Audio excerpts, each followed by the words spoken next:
They said the pumpkin festival was the heart of our town. But this year, the pumpkins had faces that looked too real.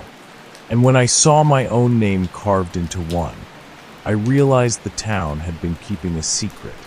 I grew up in a small farming town called Hollows Bend, one of those quiet places where everyone knows everyone else's business, or at least thinks they do. We're famous for one thing, our pumpkin festival. Every October, people come from miles around for it. There's music, hayrides, pie contests, and the main event, the carved parade. It's when every family lines the streets with carved pumpkins, hundreds of them, glowing all night long. I'd been going since I was a kid, never missed one. It was tradition. This year was supposed to be the same, except it wasn't. It started small, little things. The pumpkin patches looked different. The vines were thicker, darker, almost black. And the pumpkins? They were massive, like they'd grown overnight. People said it was a good harvest year. I didn't think much of it, not until the invitations started arriving. One morning, a week before the festival, I found a sealed orange envelope in my mailbox.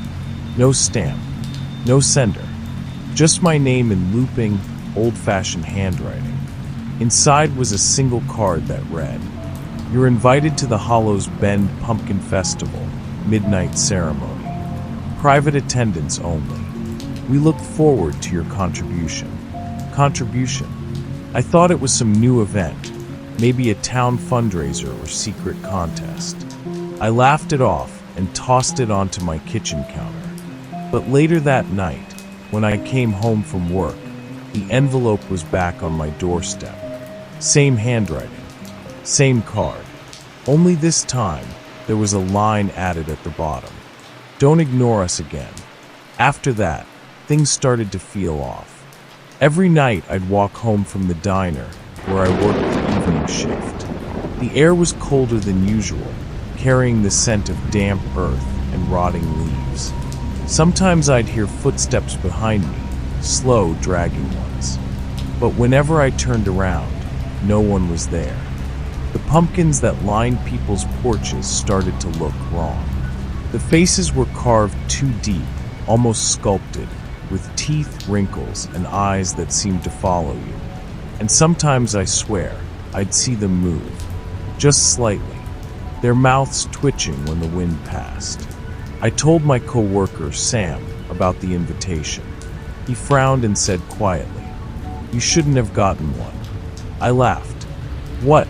Am I not good enough for a secret town event?" He didn't smile. "No, you don't get invited unless..." He stopped himself, just shook his head.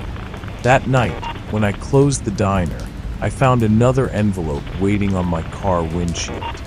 This one was darker, almost blood red under the streetlight. Inside it said, "Your place has been reserved. Bring your pumpkin." Only problem? I hadn't carved one yet. Over the next few days, the festival prep kicked into high gear. The whole town buzzed with excitement. Main Street filled with orange lights, scarecrows, and wagon stalls. But under the cheer, something felt tense. People avoided eye contact. Conversations stopped when I walked by. And when I mentioned my invitation to a few neighbors, they either changed the subject or flat out denied the midnight ceremony existed. But I caught glimpses. Old folks whispering in doorways. Boxes of black candles being carried behind the church. A strange humming that echoed through the fields after sundown. And every night, new pumpkins appeared in front of people's houses. Bigger, meaner, more lifelike. Then I found mine, right on my porch. No one had left it there, at least not anyone I saw. It was enormous, heavy ridged, dark orange, almost brown. Its stem curled like a claw, and carved into it, in perfect detail, was my face. Down to the scar above my eyebrow from when I fell off my bike as a kid, even the mole under my left eye. I ran my fingers across the carved mouth. The teeth were sharp, and from inside the pumpkin came a faint sound, breathing. Slow, wet, like something alive was inside it. The night of the festival came. I told myself I wasn't going. I'd stay home, lock the doors, ignore the whole thing. But when the clock struck 11, the power went out. Every light in town, gone. Outside, the only glow came from the rows of carved pumpkins, hundreds of them, flickering in sync like they were alive. And through the silence, I heard music. A slow, distant violin, playing from the direction of the pumpkin field. My phone buzzed. A message from an unknown number. It's time. I should have ignored it. But something pulled me outside. Like I wasn't moving by choice anymore. The air was thick with fog. The fields glowed orange under the moonlight. And I wasn't alone.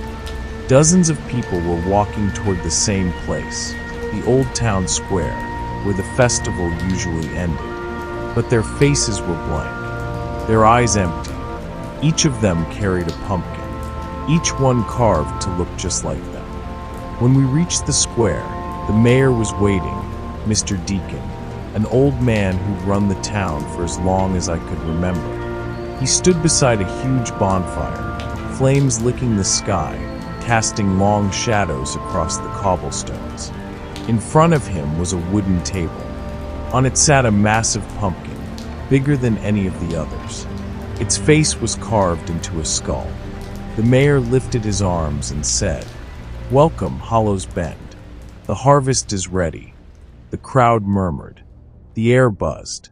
I felt something pressing against my chest, like invisible hands squeezing my heart. He continued, "Tonight, the chosen will give what was promised." Then he looked straight at me. "Step forward." I froze. Everyone turned toward me, hundreds of eyes, wide and glassy. They started whispering my name, soft at first, then louder, chanting it. "Lena, Lena, Lena." The mayor gestured. Two people grabbed me by the arms and dragged me toward the table. Their hands were ice cold. I struggled, screaming, but my voice was swallowed by the sound of the violin, now shrieking and distorted. They placed my pumpkin, my face, beside the bonfire. The heat was unbearable. The carved eyes glowed from within. And then the mouth moved. It whispered, "Let me out." I screamed again, but the crowd just watched, swaying like corn in the wind. The mayor raised a curved knife, its blade glinting orange. "The town must feed," he said. "The soil remembers." He sliced into the top of the pumpkin. Dark liquid poured out, not pulp. Blood. The crowd gasped, but not in horror, in reverence. The mayor dipped his hand inside, pulled out something red and pulsing, and held it toward me. "The offering is accepted," he said. "The body follows." I tore free and ran. Through the fog, through the fields, through the forest that bordered the town.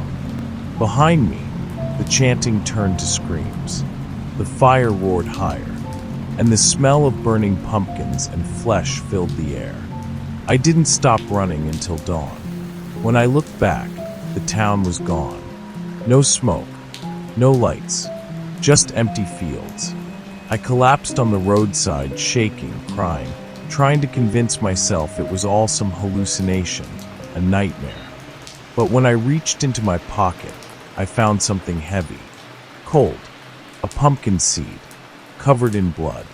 I left Hollow's Bend that day, moved 3 states away, changed my number, never went back. That was 5 years ago. Every October, though, I start to hear the same violin song in my dreams. And every morning after, I find something waiting outside my door, a small pumpkin. This year, it had my new address carved into it. And just now, I got a text from an unknown number. The soil remembers. See you at midnight. If your town ever invites you to a festival you didn't sign up for, don't go. Don't even open the envelope. Because once your name's on the guest list, They never stopped carving.